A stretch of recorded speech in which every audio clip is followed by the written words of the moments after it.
जिस परिवार पे निर्दोष कार सेवकों के खून के छींटे होंगे ना, वो पार्टी तो आप जो इनको ये लगता है मायावती संन्यास लेने वाली हैं, तो भूल जाइए। अगर 10 से 15 सीट आ गई ना, तो ये मान के चलिए कि इंडिया गठबंधन में पीएम पद की उम्मीदवार भी हो सकती है मायावती।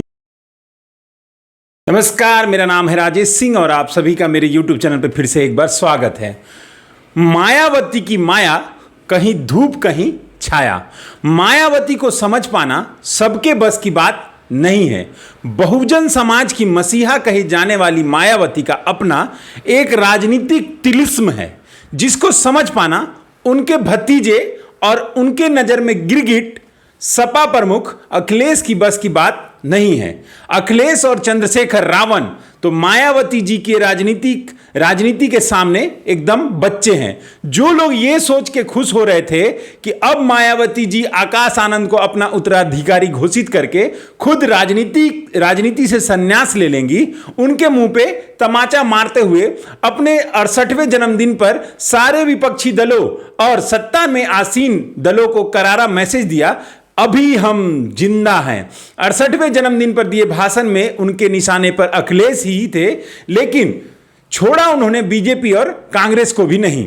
जो लोग ये सोच के खुश हो रहे थे कि अगर इंडिया गठबंधन में मायावती जी की पार्टी शामिल हो जाए तो इंडिया गठबंधन अपराजय हो जाएगा, उनकी उम्मीदों पर पानी फेरते हुए मायावती जी ने यह ऐलान किया कि बसपा एकला चलो रे एकला चलो की रणनीति अपनाएगी। गठबंधन में उसको नुकसान उठाना पड़ता है। उन्होंने कहा कि बसपा अगर गठबंधन करती है तो उनका वोट सहयोगी पार्टियों को मिल जाता है।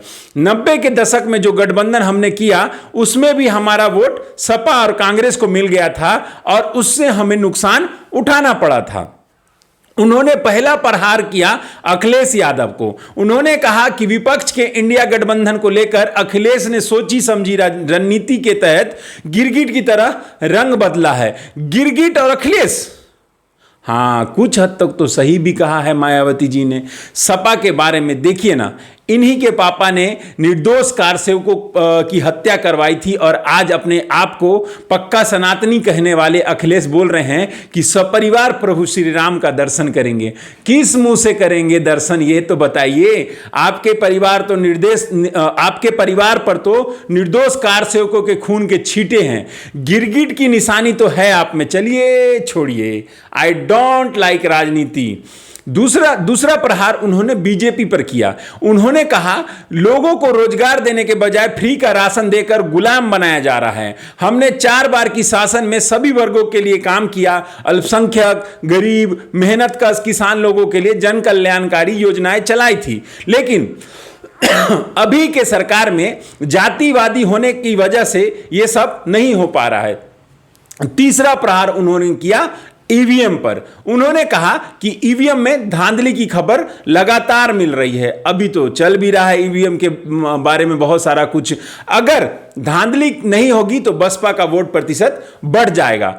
आखिरी बात उन्होंने कही राम मंदिर पर। उन्होंने कहा कि राम मंदिर का न्योता मिला है, समय आने पर डिसाइड किया जाएगा।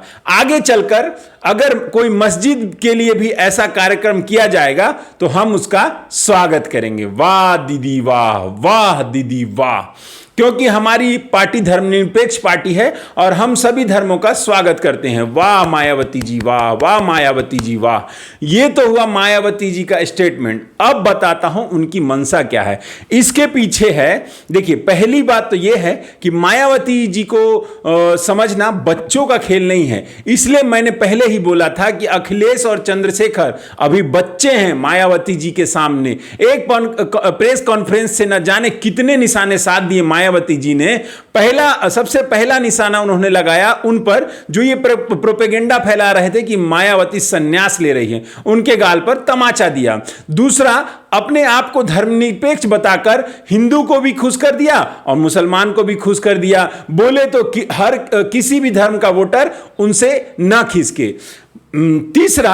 तीसरा निशाना लगाया मायावती ने अपने प्रधानमंत्री बनने पर। देखिए, मायावती जी ने किसी के साथ गठबंधन नहीं किया है। इसका मतलब अब कम से कम यूपी में मुकाबला एक तरफा दो तरफा नहीं होने जा रहा है, मुकाबला त्रिकोणीय होगा। अगर मुकाबला त्रिकोणीय होता है और अगर बीएसपी 10 या उससे ज्यादा सीट ले लेती है और अगर मैजिकल फिगर में किसी भी पार्टी को, चाहे वो इंडिया हो या एनडीए, किसी भी तरफ उनकी जरूरत हो, तो वो किसी बड़े पद से कम पर डील करने वाली नहीं है।